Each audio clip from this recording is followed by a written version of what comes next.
Students, आज की video की शुरुआत हो रही है मिथाइलेटेड स्पिरिट और डिनेचर्ड अल्कोहल, मैथिलीकृत स्पिरिट और विकृतीकृत अल्कोहल। देखिए डियर स्टूडेंट्स, हम बहुत अच्छे से जानते हैं एथेनॉल C2H5OH ये एथेनॉल है। अब इस एथेनॉल का जो यूज होता है, एक तो वाइन बनाने में सबसे ज़्यादा यूज होता है और दूसरा इंडस्ट्रियल पर्पस के लिए, इंडस्ट्रियल पर्पस के लिए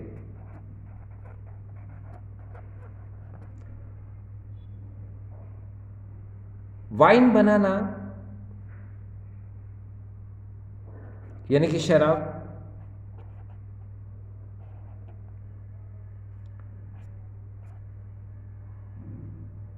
इसमें ज़्यादा टैक्स लगता है जिसको हम लोग बोलते हैं हेवी टैक्स।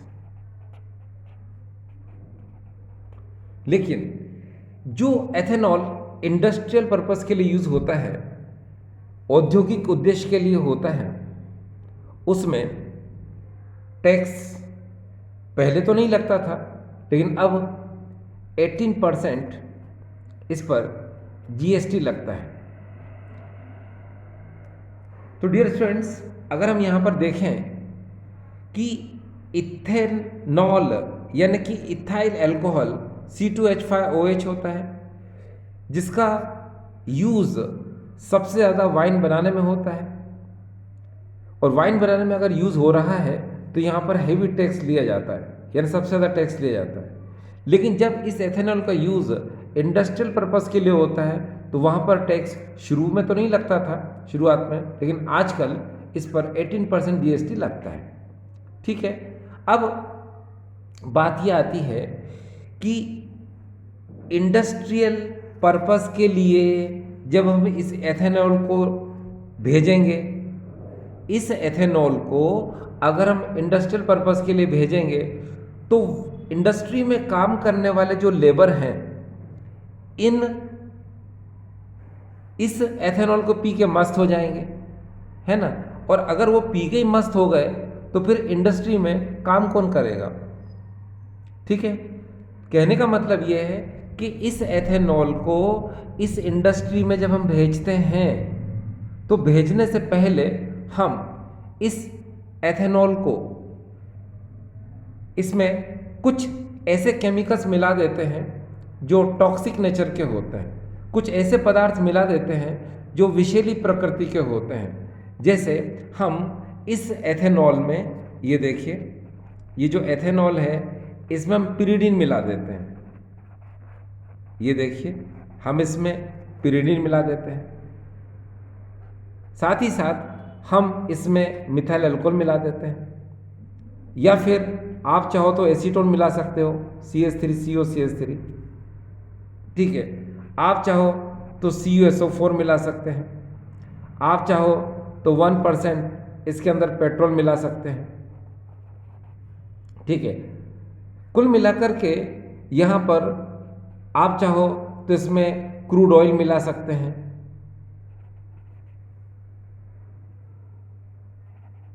क्रूड ऑयल मिला सकते हैं। तो कुल मिलाकर के यहाँ पर आपको एक छोटी सी बात बताई जा रही है। देखो, इस एथेनॉल का मिसयूज रोकने के लिए, इस एथिल अल्कोहल का दुरुपयोग न हो, इसके लिए हम इस एथेनॉल में ये जो टॉक्सिक नेचर वाले सब्सटेंस हैं, जैसे ये ठीक है, इनको हम मिला देते हैं। इनको मिलाने से क्या होता है कि अब ये एथेनॉल जो है ये पॉइजनड हो जाता है, अधिक जहरीला हो जाता है।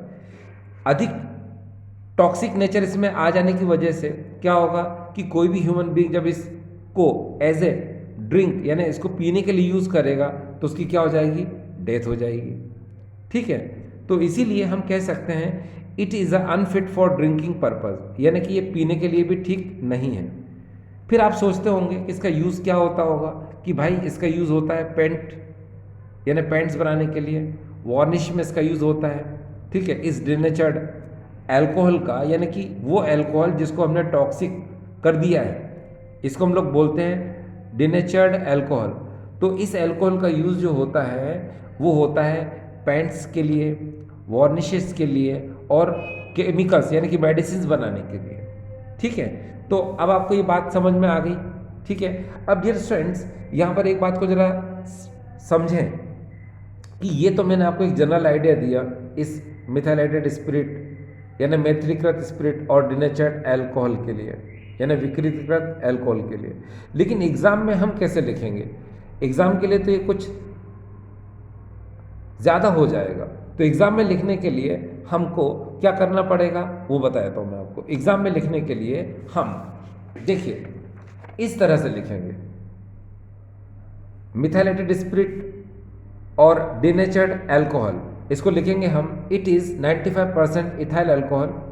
ठीक है, आपको पता है कि ये एक तरह से ये रेक्टिफाइड स्पिरिट है, इसमें 95% इथाइल अल्कोहल है और 5% इसके अंदर क्या वाटर है। तो देखिए इट इज़ 95% इथाइल अल्कोहल। आगे देखिए, to avoid the misuse of alcohol for industries for drinking purpose, यानी कि इंडस्ट्री में जो लेबर हो, इंडस्ट्रीज में जो लेबर होते हैं वो इसको यूज़ ना करें, काहे के लिए, यानी पी ना सकें इसको, है ना, क्योंकि पिएंगे तो फिर इंडस्ट्री कैसे चलेगी।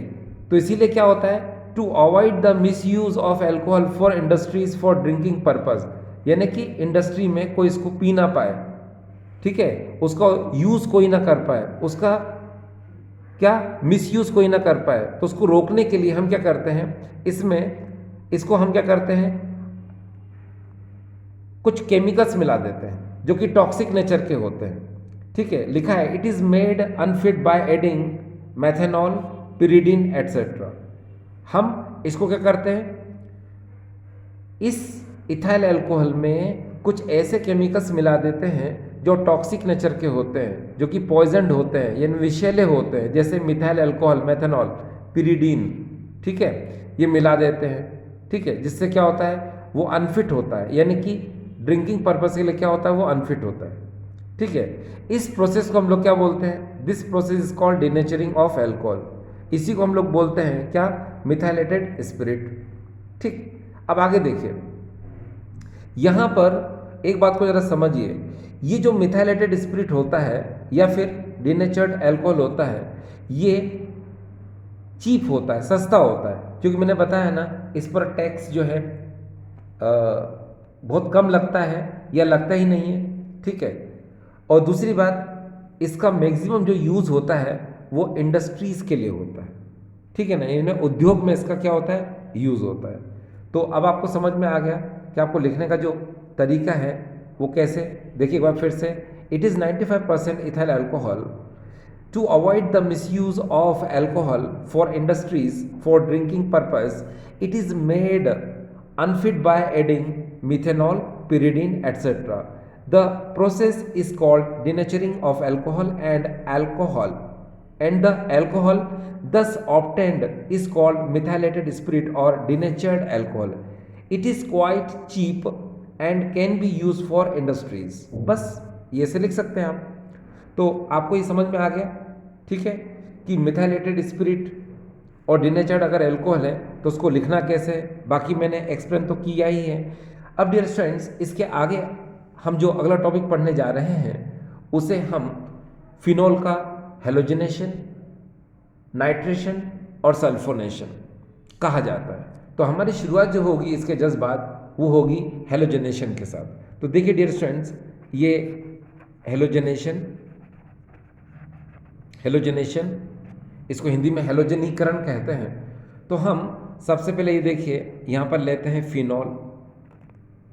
ये इस तरह से हमने फिनॉल लिया और हम इसकी रिएक्शन कराते हैं Br2 के साथ, और यहाँ पर हम इनर्ट सॉल्वेंट लेते हैं, यानी कि हम जिसको कहते हैं नॉन पोलर सॉल्वेंट। ये लिख देता हूँ मैं यहाँ पर, नॉन पोलर सॉल्वेंट। हम यहाँ पर CH2 की प्रेजेंस लेते हैं।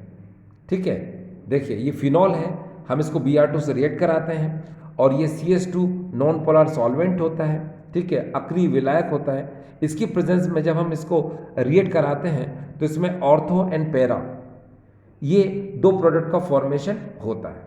अब देखिए यहाँ पर ये Br ऑर्थो पर भी अटैक करेगा और पैरा पर भी अटैक करेगा, तो यहाँ से H दूसरे Br के साथ HBr का फॉर्मेशन कर लेगा।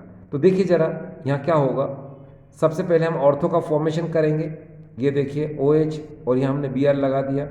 फिर सेकंड देखिए यहाँ पर हम पैरा का फॉर्मेशन करेंगे, हमने यहाँ पर ये OH और यहाँ पर हमने Br लगा दिया और यहाँ से HBr का क्या हो गया, ये एलिमिनेशन हो गया। अब इसका नाम क्या है डियर, तो याद रखिए इसको बोलते हैं हम ऑर्थो ब्रोमोफिनॉल और इसका नाम है पैरा ब्रोमोफिनॉल।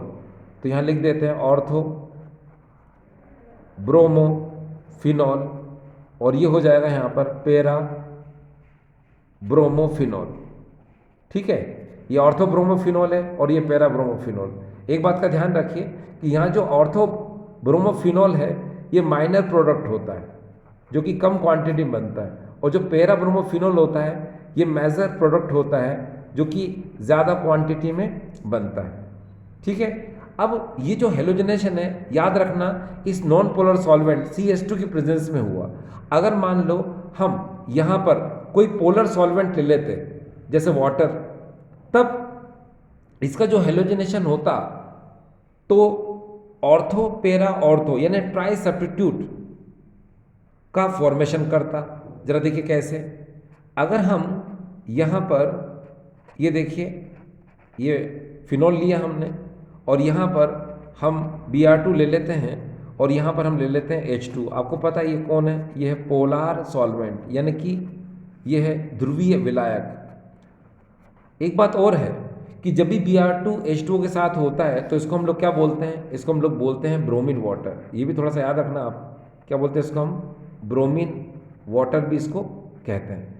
अब जब इसका एक्शन होगा, इसकी क्रिया होगी इसके साथ, तो याद रखना हम यहाँ पर 3Br2 लेंगे। क्यों, क्योंकि 3Br और 3Br हम ऐसे लिख लेंगे। आपको पता है हेलोजनेशन, नाइट्रेशन, सल्फोनेशन, इनमें जो पॉजिटिव पार्ट होता है वो अटैक करता है। ठीक है, अब जैसे Br2 होता है ना, तो Br2 में प्लस और एक माइनस होता है, तो प्लस वाला ही अटैक करेगा यहाँ पर।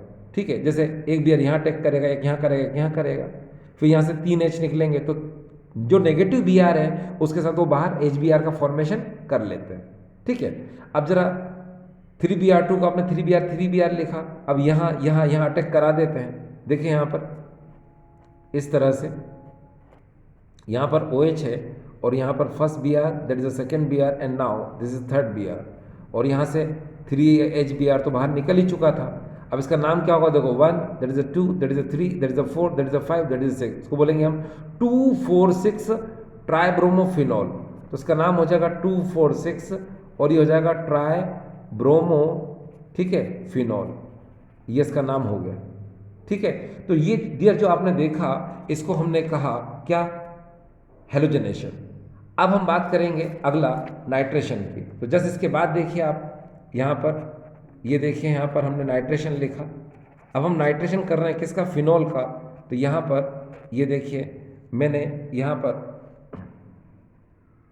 इस तरह से ये फिनॉल को मैंने ले लिया। ठीक, अब मैं इसकी रिएक्शन करूँगा HNO3 के साथ, मगर इस बार क्या ले रहा हूँ मैं, डाइल्यूट। कंसंट्रेट थोड़ी देर बाद लेंगे, और जब हम डाइल्यूट HNO3 से रिएक्ट करते हैं तो यहाँ पर लेंगे हम लो टेम्परेचर। ठीक है, दूसरी बात HNO3 नाइट्रेशन में कैसे ब्रेक होता है आपको पता है, NO2 पॉजिटिव और OH नेगेटिव। तो ये NO2 पॉजिटिव आर्थो पर भी अटैक करेगा और ये NO2 पॉजिटिव पैरा पर भी अटैक करेगा। ठीक है, क्योंकि डाइल्यूट HNO3 जब रिएक्ट होता है तो ऑर्थो एंड पैरा दोनों का मिक्सचर फॉर्म करता है। तो यहाँ कि देखिए क्या होगा, यहाँ देखिए ये हो जाएगा OH, NO2 यहाँ जुड़ जाएगा अगेन। अब हम पैरा पोजीशन पर NO2 को जोड़ेंगे, तो ये देखिए हमने पैरा पोजीशन में NO2 जोड़ दिया, और यहाँ का H देखो, अगर ये NO2 पॉजिटिव यहाँ अटैक करेगा तो यहाँ से H निकलेगा, वो OH के साथ H2O बना लेगा। अगर NO2 पॉजिटिव यहाँ अटैक करेगा तो यहाँ से H निकलेगा, OH के साथ H2O बना लेगा। याद रखना ऐसी केमिकल रिएक्शन जिसमें आर्थो एंड पैरा दोनों तरह के प्रोडक्ट बनते हैं, है ना, उसको बैलेंस हम नहीं करते। अब देखिए इसका नाम क्या होगा, आर्थोनाइट्रोफिनॉल, और इसका नाम क्या होगा डियर? Para nitrophenol. ठीक है, चलो लिख दो यहाँ पर ऑर्थो नाइट्रोफिनॉल और इसका नाम हो जाएगा पैरा नाइट्रोफिनॉल। ये हो गया। अब डियर स्टूडेंट्स, इसके आगे अगर हम चलें यहाँ पर, तो नाइट्रेशन के अंदर, नाइट्रीकरण के अंदर अगर हम डायल्यूट HNO3 की जगह अगर हम कंसंट्रेट HNO3 ले लेते हैं तो याद रखना हमको कंस H2SO4 की प्रेजेंस लेना पड़ेगी। ठीक है, देखिए जरा ध्यान से, ये हमारे सामने फिनॉल हम ऐसे लिखें या ऐसे लिखें एक ही बात है डियर है। ये देखो अब क्या होगा, हमने यहाँ पर HNO3 लिखा मगर कौन सा? कंसंट्रेट, और प्रेजेंस किसकी लेंगे हम? कंसंट्रेट H2SO4 की प्रेजेंस ही लेंगे। ठीक है, इस HNO3 को खोलो जरा, NO2 पॉजिटिव OH नेगेटिव में खुलेगा, मगर याद रखिए यहाँ पर जब हम कंस H2SO4 की प्रेजेंस लेते हैं तो हमको यहाँ पर 3 मॉलिक्यूल लेना पड़ेंगे। क्यों? क्योंकि ये ट्राई सब्स्टिट्यूट बनाता है, यानी त्रिप्रतिस्थापी यौगिक का निर्माण करता है। तो यहाँ पर 3 NO2 प्लस हो जाएगा और 3 OH नेगेटिव हो जाएगा। अब एक NO2 यहाँ टेक करेगा, यहाँ करेगा, यहाँ करेगा, तो यहाँ से 3 H निकलेंगे ना, तो 3 OH के साथ 3 H2O का फॉर्मेशन कर लेंगे। ठीक है, तो यहाँ देखिए जैसे NO2 पॉजिटिव है कितने टाइम में? 3, तो एक यहाँ टेक करेगा, एक यहाँ करेगा और एक यहाँ करेगा, है ना। ठीक है, और फिर यहाँ से जो H निकलेंगे वो OH नेगेटिव के साथ वाटर का फॉर्मेशन कर लेंगे, बस। अब देखिए यहाँ पर जो कंपाउंड बनता है, ये देखिए NO2 NO2 and this is the NO2, और यहाँ से 3H2O का फॉर्मेशन हो गया। आप जानते हैं ये कंपाउंड बहुत इंपॉर्टेंट है। इस कंपाउंड का कॉमन नेम याद करने की कोशिश करो, ये क्या है?